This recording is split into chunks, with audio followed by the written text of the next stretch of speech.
Homework. Should I help my child? Or should I let them do it alone? Every parent faces this moment.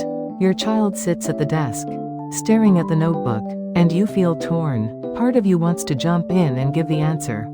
Another part wants to encourage independence. And deep down, you hope they can grow stronger through the struggle. This small moment matters more than we think. It can either light up motivation or switch it off. Why do parents feel the urge to step in? There are three main reasons. First, anxiety. What if my child falls behind? In competitive cultures, this fear is very real.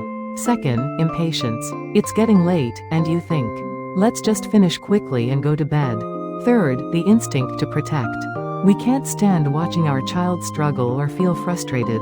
These feelings are natural, but when we give the answer, the child loses the experience of saying, I figured it out myself.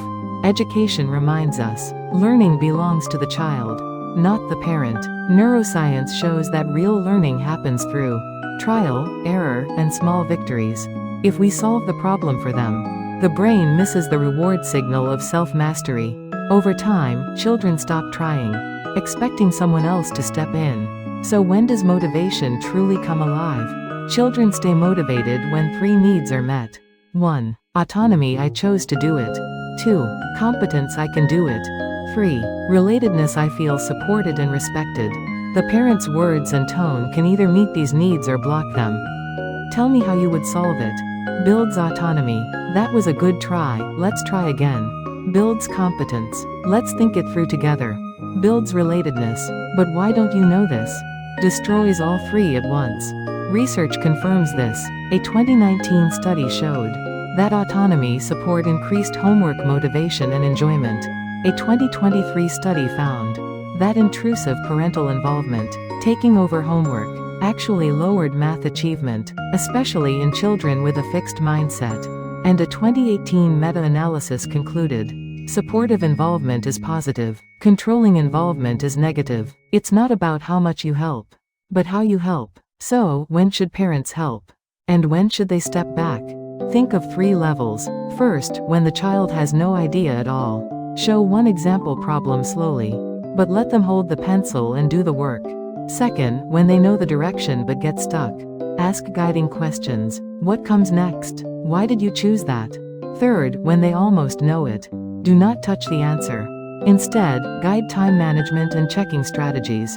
This is scaffolding, placing stepping stones so your child can climb on their own. Imagine a short exchange. I don't get how to find the common denominator. Okay, what do 4 and 6 have in common? 12? That's right. Why 12? This simple conversation builds confidence. The parent didn't give the answer, but guided the process. Be careful with your words. These phrases shut down motivation. Just do it my way. Why don't you know this? We don't have time, I'll do it. Instead, use phrases that spark motivation. What do you think? That was a good try. Let's work on it a little more. Strategies also change with age. For younger children, use visuals and let them manipulate objects.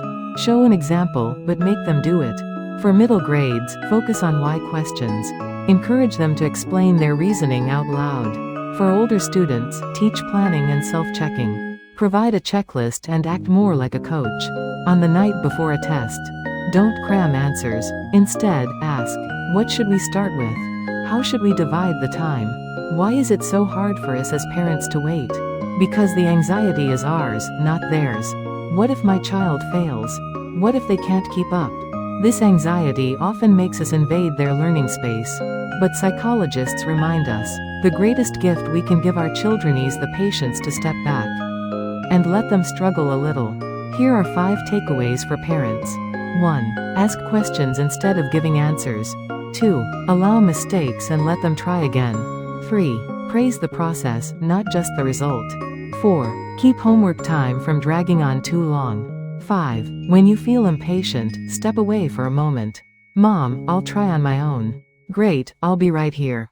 A little later, the child shouts, I did it. The parent smiles, I knew you could. At that moment, the child feels true self-efficacy. I can do it. And that belief fuels long-term motivation. Helping with homework is not about solving the problem for your child. It's about giving them the courage and tools to solve it themselves. Tonight, instead of giving the answer, give the stepping stone. That stepping stone is where your child will grow. One step higher, one step stronger. A small pause, a little patience, and a lifetime of learning begins. A small choice today, a big change tomorrow. Genie adieu.